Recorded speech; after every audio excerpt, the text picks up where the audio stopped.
வணக்கம். சற்று முன் கிடைக்கப்பெற்ற மிக மிக முக்கியமான செய்தி ஒன்று வெளியாகி உள்ளது. என் நேரு உள்ளிட்ட 13 திமுகவின் மிக முக்கியமான அமைச்சர்கள் ஓட்டம்.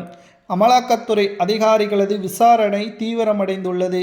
கிட்டத்தட்ட 1020 கோடி வேலை வாங்கி தருவதாக கூறி மட்டும் சுமார் என் நேரு அவர்கள் வாங்கிய பல கோடிகள் பினாமிகள் மூலமாக பதுக்கி வைக்கப்பட்டுள்ள இடத்தை அமலாக்கத்துறை அதிகாரிகள் கண்டுபிடித்து விட்டார்கள்.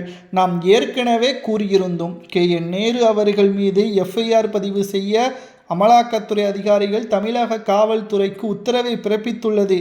திமுக நல்ல ஆட்சியை கொடுத்திருக்கிறது என்றால் நிச்சயம் இது தவறாக இருக்குமேயானால் இந்த ஊழல் ஸ்டாலின் கவனத்திற்கு செல்லவில்லை, தற்பொழுது சென்றிருக்கிறது என்றால் உடனடியாக என் நேரு அவர்களது பதவியை பறித்து அவரை கைது நடவடிக்கை மேற்கொண்டிருக்க வேண்டும். ஆனால் இங்கு நடப்பதோ தீய சக்தியாச்சே. விஜய் அவர்கள் கூறுவது போல், எடப்பாடி பழனிசாமி அவர்கள் கூறுவது போல் திமுக ஆட்சியை அமைத்தால் கோபாலபுர குடும்பத்தின் சொத்துக்கள் மட்டும்தான் உயரும், மக்களின் விலைவாசி உயரும், குறிப்பாக வரிகள் உயரும். ஆனால் மக்களின் வாழ்வாதாரம் மட்டும் உயராது என்பதை எடப்பாடி கூறியிருந்தார். அதுதான் கடந்த 5 ஆண்டுகளில் தமிழ்நாட்டில் நடந்துள்ளது. அமலாக்கத்துறை அதிகாரிகள் அனைத்து ஆதாரங்களையும் சேகரித்ததற்கு பிறகு எங்கே கைது செய்து விடுவார்களோ என்ற அச்சத்தின் அமலாக்கத்துறை அதிகாரிகளுக்கு பயந்து சில அமைச்சர்கள் மருத்துவமனையிலும் அனுமதித்திருக்கிறார்கள். சில அமைச்சர்களது பினாமிகள் வெளிநாட்டிற்கு தப்பி ஓடியிருப்பதாக தகவல்களும் கிடைக்கப்பெற்றுள்ளது. தேர்தல் முடியும் வரைக்கும் அமைச்சர்கள் யாரும் எந்த ஒரு பிரச்சனையிலும் சிக்கிவிடக்கூடாது என்பதை ஸ்டாலின் அவர்கள் கூறியிருந்தார்.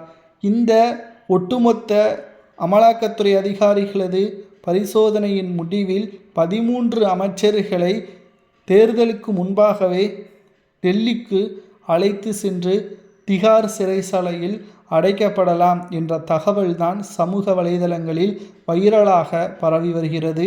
பொறுத்திருந்து பார்க்கலாம். என் நேரு உள்ளிட்ட பல அமைச்சர்கள் சிறையில் அடைக்கப்பட்டு அவர்களுக்கு உறுதியான விசாரணையின் மூலம் ஆதாரங்களை நீதிமன்றத்தில் சமர்ப்பிக்கும் பட்சத்தில் என்ன தண்டனை கொடுக்கலாம். ஸ்டாலின் அவர்கள் இந்த 3 மாதத்தில் அனைவருக்கும் கிட்டத்தட்ட முதியவர்களுக்கு 1000 ரூபாய், குடும்ப தலைவிகளுக்கு 2000 ரூபாய் என்று பணத்தை வைத்து ஓட்டுக்களை பெற்றுவிடலாம் என்று நினைக்கிறார். ஆனால் மக்கள் போடுகின்ற அந்த ஓட்டுக்கள் தான் ஒட்டுமொத்த தலையெழுத்தை மாற்றக்கூடியதாக அமையும் என்று எடப்பாடி கூறுவது உண்மையா, அல்லது 2வது முறை திமுக தான் வெல்லுமா என்பதை